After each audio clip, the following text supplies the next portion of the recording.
चोॾहं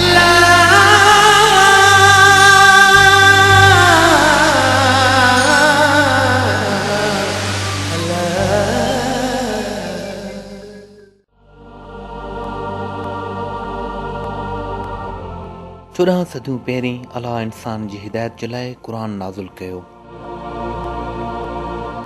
हुन हिदायत खे त क़ुर ॿुधी रहनुमाई हासिल करियो।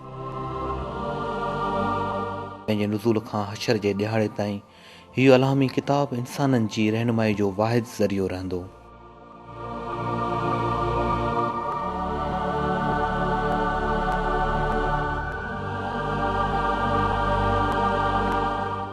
क़ुर जो बेमिसाल मजमूओ उन जो इज़हार आहे त ही ख़ुदा जा लफ़्ज़ आहिनि। उन सां गॾु क़ुर में अहिड़ा मौजज़ाना सुफ़ा आहिनि जेके इहो साबित कनि था त ही ख़ुदा जी नाज़िल कयल वही आहे। उन मां हिकु वाज़े हक़ीक़त इहा आहे त उहे साइंसी हक़ीक़तूं जेके असां ते 20वीं सदी जी टेक्नोलॉजी जे वसीले नुमायां थियूं, क़ुर में 1400 साल पहिरीं बयानु कयूं वयूं। ज़ाहिर आहे क़ुर साइंस जो किताबु न आहे, बहरहाल केतिरियूं ई साइंसी हक़ीक़तूं जिन जूं क़ुर में ॻूढ़ियूं वज़ाहतूं कयूं वयूं सिर्फ़ु 20वीं सदीअ जी टेक्नोलॉजी जी मदद सां साम्हूं आयूं। उहे हक़ीक़तूं क़ुर जे नुज़ूल जे वक़्तु ॼाणणु मुश्किल हुयूं। इहा हिकु वधीक शहादत आहे त क़ुर अलाह जो कलाम आहे। क़ुर जे साइंसी मौजज़नि खे सम्झण जे लाइ असां उन जे नुज़ूल जे वक़्तु मौजूदु साइंसी सतह ते नज़र फेराईंदासीं।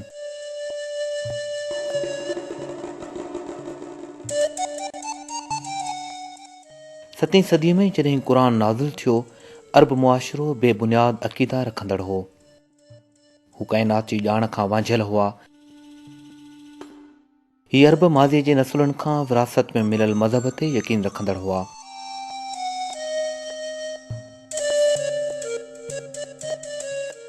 मिसाल तौरु हुननि जो इहो फ़र्ज़ु कयल हो त सिर्फ़ु पहाड़ आसमाननि खे टेक ॾेई बीठा आहिनि ऐं ज़मीन हमवार आहे ऐं पहाड़ उन जे किनारनि खां मौजूदु आहिनि।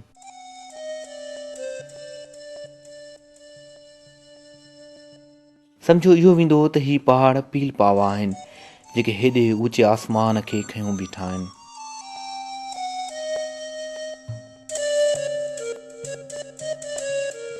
बहरहाल अरब मुआशिरे जा अक़ीदा क़ुर पाक रद्द करे छॾिया। मिसाल ही आयत त अल्लाह उहो आहे जंहिं आसमाननि खे बिना कंहिं सहारे जे बुलंद कयो। क़ुर उनखे बातिल करे छॾियो त पहाड़ आसमाननि खे संभाले रहिया आहिनि। घणो करे ॿियनि अहिड़नि मौज़ूअनि ते अहिड़ियूं हक़ीक़तूं बयानु कयूं जंहिंजो उन वक़्तु कंहिंखे इल्मु न हो।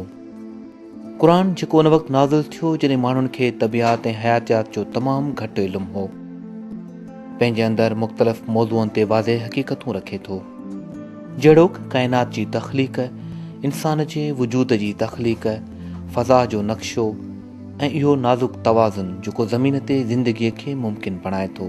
अचो असां हाणे कुझु साइंसी हक़ीक़तुनि ते नज़र विझूं था जेके क़ुर में बयानु कयल आहिनि।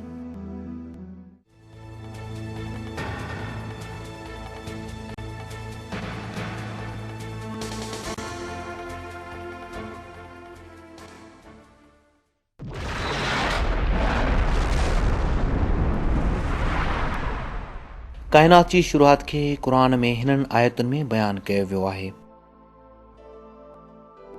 उहो अलाह ई आहे जंहिं ज़मीन ऐं आसमान खे पैदा कयो। मौजूदा दौर जे साइंसी मालूमात क़ुर में ॾिनल उन ख़बर खां पूरी रीति मुतफ़िक़ आहे। अॼु जी फलकी तबियात उन नतीजे ते पहुती आहे। उहो इहो आहे त मादे ऐं वक़्त जी डेघ ऐं वेकर जे ओचिते वॾे धमाके जे नतीजे में काइनात वजूद में आई।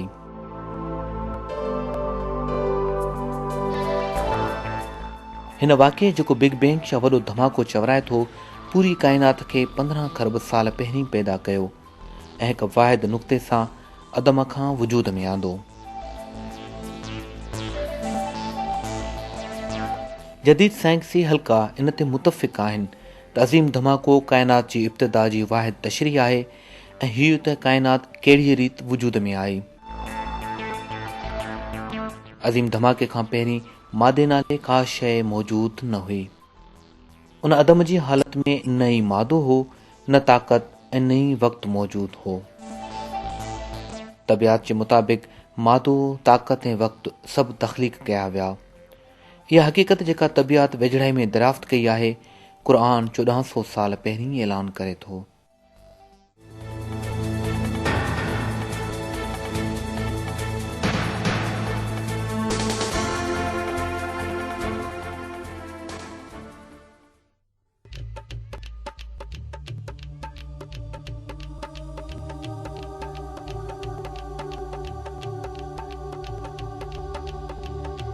क़ुर में जेको 14 सदियूं पहिरीं नाज़िल थियो, जिन फ़लकियात जा ख़्याल अञा क़दीम हुआ, काइनात जो फैलाव अहिड़ी रीति बयानु कयो वियो। आसमाननि खे असां पंहिंजी ताक़त सां ठाहियो ऐं बिना कंहिं शक जे असां उन खे वसी करण वारा आहियूं।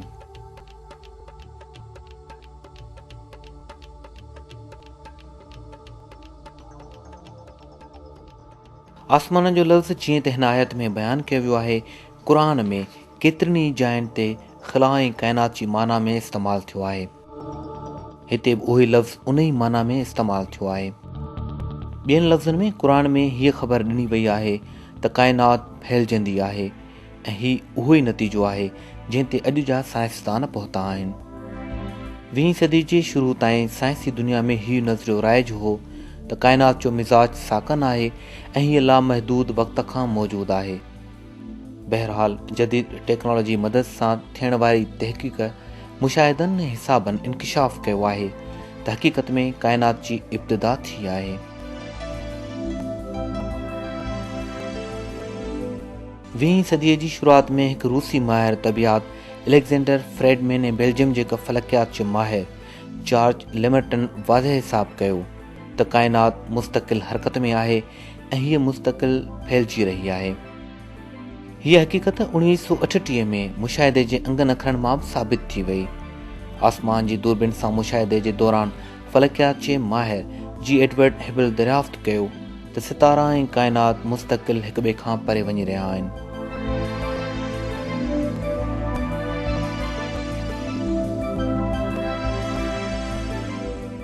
इहा काइनात जिते हर शइ हिक ॿिए खां परे वेंदी हुजे, काइनात जे फैलाव जो दलील आहे, जेको क़ुर में उन वक़्तु सम्झायो वियो हो जॾहिं इहो कंहिं बि न पिए ॼातो, छो त क़ुर पाक अल्लाह जो कलाम आहे जेको काइनात जो ख़ालिक़ ऐं हाकिम आहे।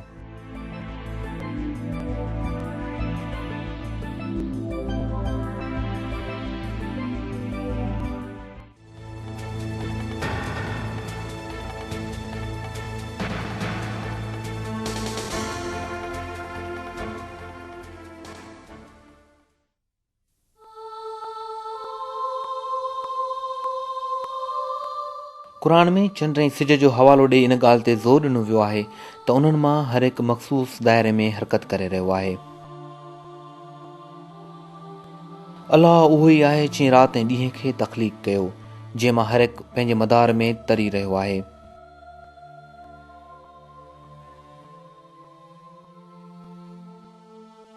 हिकु ॿी आयत में इहो बि ॿुधायो वियो आहे त सिज साकिन न आहे, बल्कि हिकु तरतीब सां हरकत करे रहियो आहे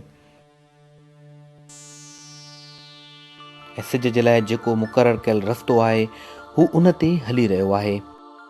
हीउ आहे मुक़ररु कयल क़ादिर मुतलक़ ऐं इल्मुल्लाह जो।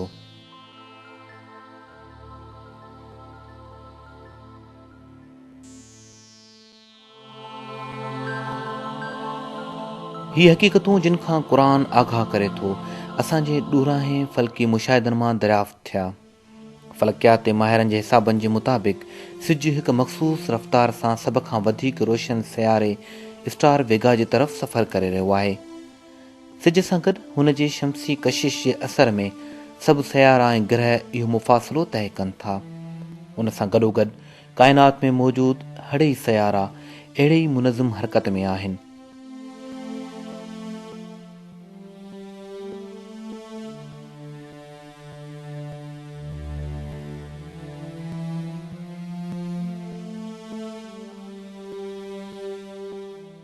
अहिड़ी तरह गर्दिशुनि ऐं रस्तनि सां ठहियल समूरी काइनात क़ुर में अहिड़ी रीति नक्श कयल आहे। कसम आहे रस्तनि वारे आसमान जो।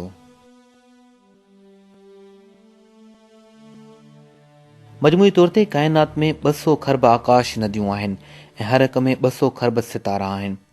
अक्सर सितारा सयारा रखंदड़ आहिनि। केतिरनि ई सयारनि में ग्रह आहिनि। ही सभु आसमानी जिस्म हिकु मख़सूस मदार में हरकत कनि था।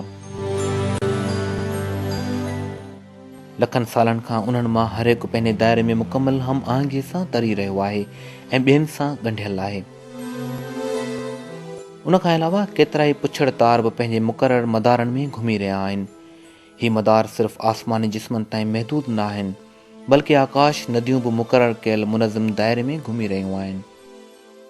उन हरकत दौरान को बि फ़ल्की जिस्म न ई कंहिंजे मदार मां गुज़रे थो ऐं न ई कंहिं सां टकराइजे थो।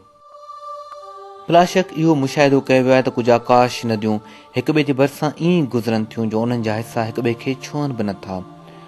यकीनन जंहिं वक़्तु क़ुर नाज़िल थियो तॾहिं इंसान वटि न त दूरबीनियूं हुयूं ऐं न ई जदीद टेक्नोलॉजी त हू लखीं किलोमीटर दूर ख़िला जो मुशाहिदो करे सघे। न जदीद तबियात ऐं नुजूम जो इल्मु हो ऐं न ई उहो उन वक़्तु इहो तय पे थी सघियो त काइनात में मदार ऐं रस्ता आहिनि। बहरहाल क़ुर असां ते उन वक़्तु साफ़ वाज़े करे छॾियो, छो त क़ुर अल्लाह जो कलाम आहे।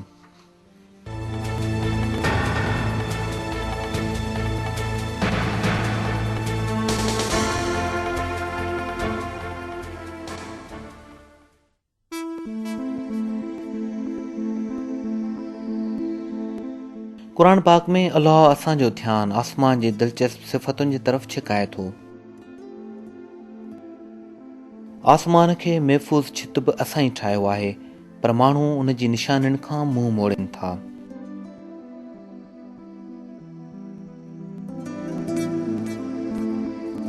आसमान जी हीअ ख़ुसूसियत 20वीं सदीअ में साइंसी तहक़ीक़ मां साबित थी। उहा फ़िज़ा जी जेका ज़मीन खे विढ़ियल आहे, हयाती जे सिलसिले में फ़ैसिला कुन फ़इल अदा करे थी। नंढा वॾा टुटल तारा जॾहिं ज़मीन जे तरफ़ वधंदा आहिनि, उन्हनि खे रोके ज़िंदगी खे नुक़सान पहुचाइण खां महफ़ूज़ रखंदी आहे।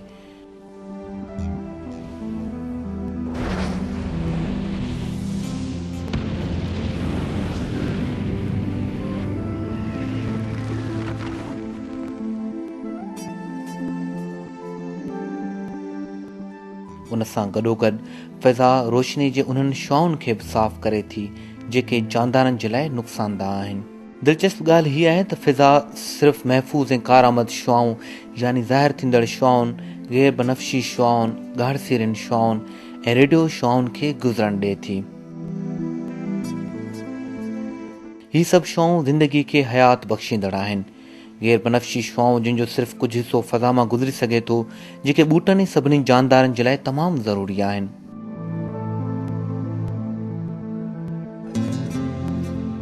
सिज मां निकिरंदड़ गैर बनफ़शी शुआउनि जो वॾो तादाद धरतीअ जे गोले में मौजूदु ओज़ोन जी सतह ते रुकिजी वञे थो। सिर्फ़ हिक हद ताईं इंडलट जो चूंडियल हिसो ज़मीन ताईं पहुचंदो आहे। धरतीअ जे गोले जो हिफ़ाज़ती अमल उते ख़तमु नथो थिए। फ़िज़ा ज़मीन खे ख़िला जे ॼमण वारे सीउ खां बि महफ़ूज़ रखे थी, जेका तक़रीबन काटू 270 डिग्री सेंटीग्रेड आहे।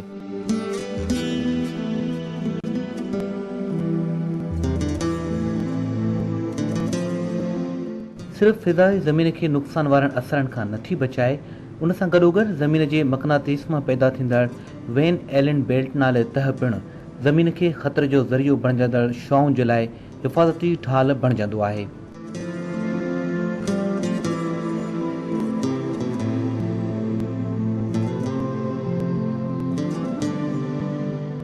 ही शुआऊं जेके सिज ऐं ॿियनि सितारनि खां मुस्तक़िल मुनक़स थियनि थियूं, जानदारनि जे लाइ हानिकार आहिनि।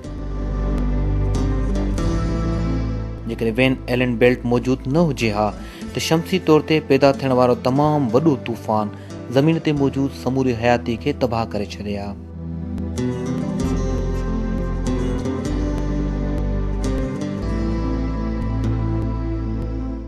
वेझड़ाई में ही पतो लॻायो वियो आहे त उन्हनि चिणगुनि मां निकिरंदड़ ताक़त अहिड़नि 1 लख एटम बमनि जे बराबरि आहे जेके हिरोशिमा ते किराया विया हुआ।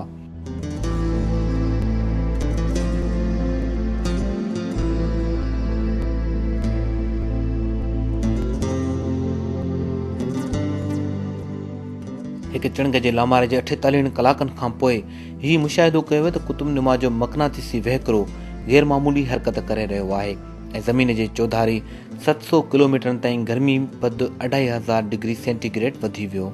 यकीनन हीअ ज़मीन जी तमामु घणी ऊचाई ते हिकु बहितरीनु निज़ाम तहत कमु करे रहियो आहे। हीअ असांजी ज़मीन खे घेरियल आहे ऐं आफ़तुनि खां तहफ़ुज़ ॾिए थो।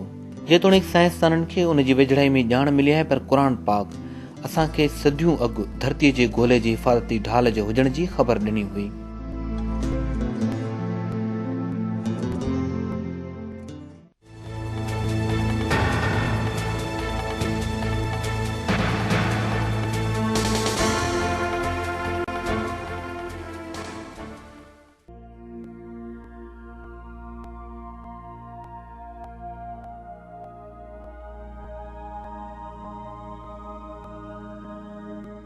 सूरह तारिक जी 11वीं आयत में असांखे आसमान जे उथलण जी ख़बर ॾिनी वई हुई।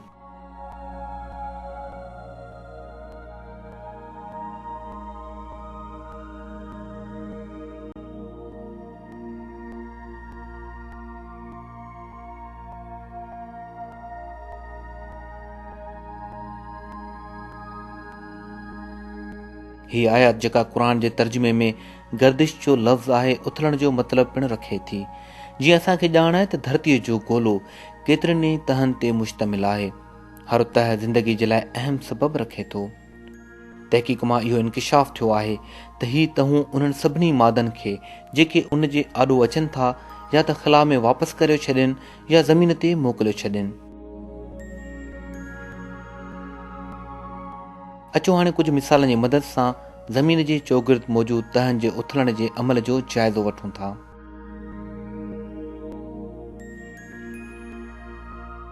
ज़मीन खां 14-15 किलोमीटर ताईं मौजूदु आबी बुख़ारनि खे थधो करे ज़मीन ते वापसि करे छॾे थो।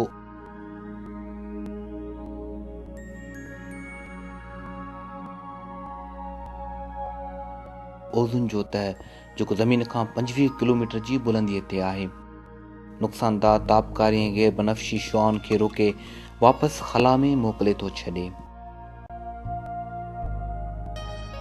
आइनो त ज़मीन खां नशर थींदड़ रेडियाई लहरुनि खे कंहिं ख़बर सां सयारे जा ज़मीन जे मुख़्तलिफ़ हिसनि ताईं पहुचाए थो ऐं उन जे करे रेडियो ऐं टेलीविज़न जी नशरियात वॾे मुफ़ासिले ताईं पहुचे थी।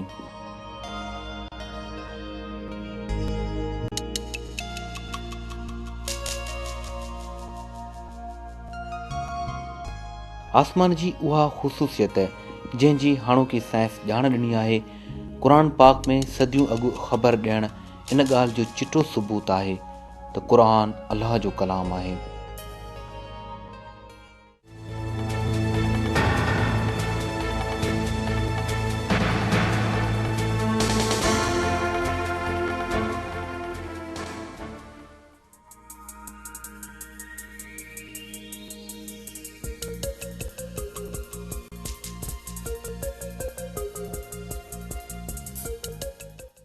काइनात जी हिकु हक़ीक़त जंहिंजो क़ुर पाक जी आयतुनि में इंकिशाफ़ कयो वियो आहे त आसमान 7 तहनि मां ठहियो आहे।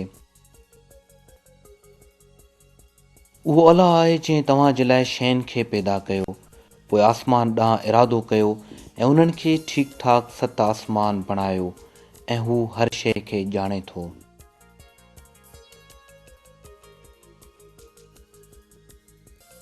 आसमान जो लफ़्ज़ जेको क़ुर में केतिरनि ई जायुनि ते इस्तेमालु थियो आहे, ज़मीन, आसमान ऐं समूरी काइनात जो हवालो रखे थो। हिन आयत जो मतिलबु आहे त आसमान या धरतीअ जो गोलो 7 तहनि ते मुश्तमिल आहे।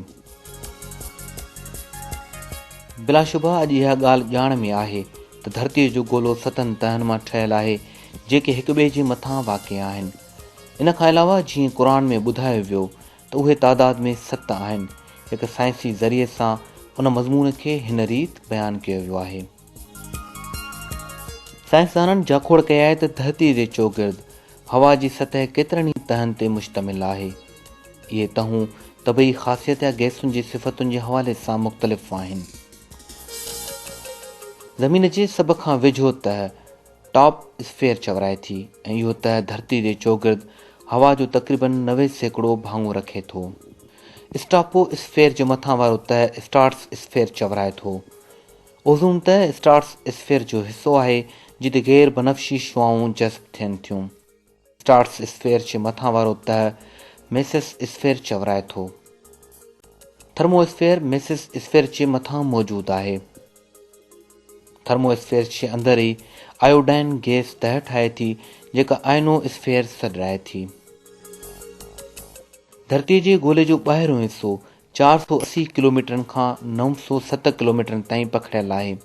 हीउ हिसो एक्ज़ोस्फीयर चवराए थो।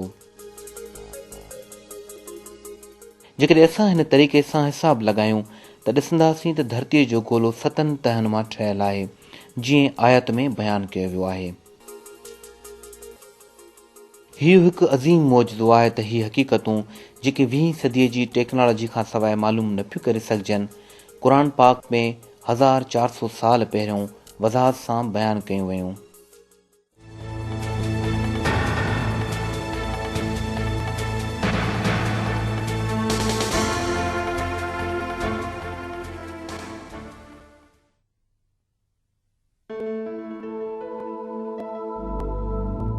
क़ुर पाक असांजो ध्यानु पहाड़नि जे हिकु अहम जाग्राफियाई अमल तरफ़ छिकाए थो ऐं असां ज़मीन में पहाड़ ठाहियासीं जीअं हू मख़लूक खे खणी लुॾी न सघे।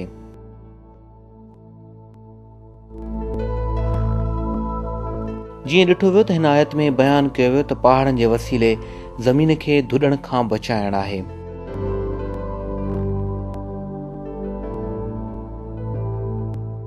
इन हक़ीक़त खे जॾहिं क़ुर पाक नाज़िल थियो कंहिं बि न पिए ॼातो।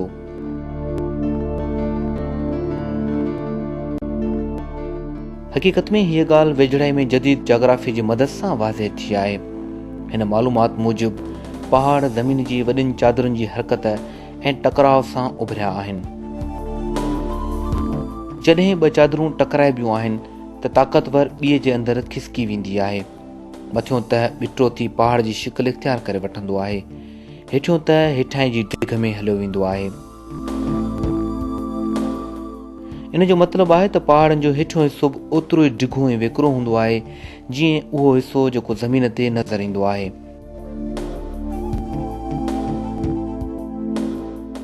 साइंस में पहाड़नि जो ढांचो इन रीति बयानु कयो वियो आहे जिते खंड वधीक गुथियल हुजनि, जीअं पहाड़ी सिलसिलनि में ज़मीन जो खोल गहरो थी वेंदो आहे। हिकायत में पहाड़नि जे उन सिफ़त खे मेखुनि सां मुशाबत ॾिनी वई आहे। छा असां ज़मीन खे फ़र्श न ठाहियो आहे ऐं पहाड़ुनि खे मेखूं?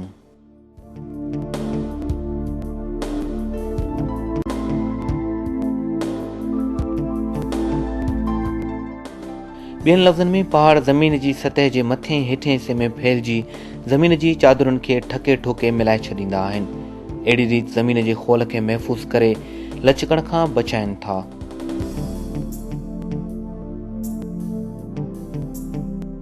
मुख़्तसरन असां पहाड़नि खे कोकनि सां तशबीह ॾेई सघूं था जेके काठ जे ॿिनि चादरुनि खे ॻंढिनि।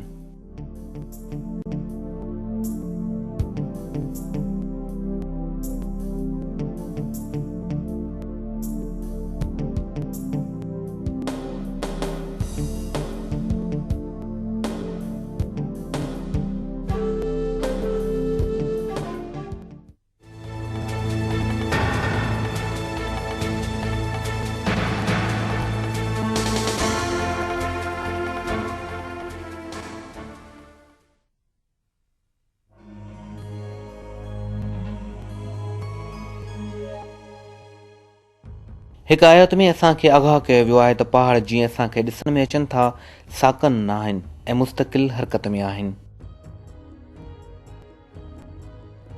ऐं तव्हां पहाड़ुनि खे ॾिसी पंहिंजी जाइ ते बीठल तसवर करियो था, पर इहे बि बादल वांगुरु उॾंदा रहनि था।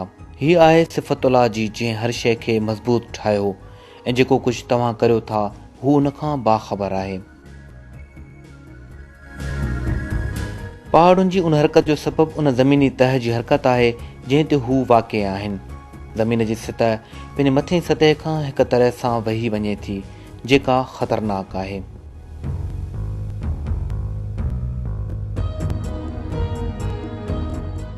20वीं सदीअ जी शुरूआत में तारीख़ में पहिरियों भेरो एल्फ्रेड वेगनर नाले हिकु साइंसदान इहो ख़्यालु ज़ाहिर कयो त ज़मीन जे शुरूआती ज़माने में खंड पाण में मिलियल हुआ, जंहिंखां पोइ हिक ॿिए खां वही करे मुख़्तलिफ़ तरफ़नि ॾांहुं हलिया विया ऐं अहिड़ी तरह धार थी विया।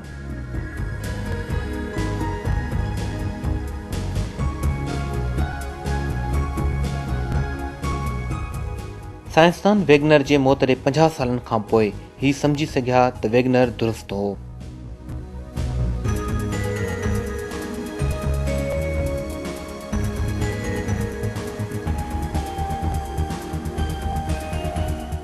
वीं सदीअ जी शुरूआत में जाग्राफियाई तहक़ीक़ुनि मां साबित थियो ऐं ज़मीन खोल जूं हरकतूं साइंसदाननि अहिड़ी रीति बयानु कयूं।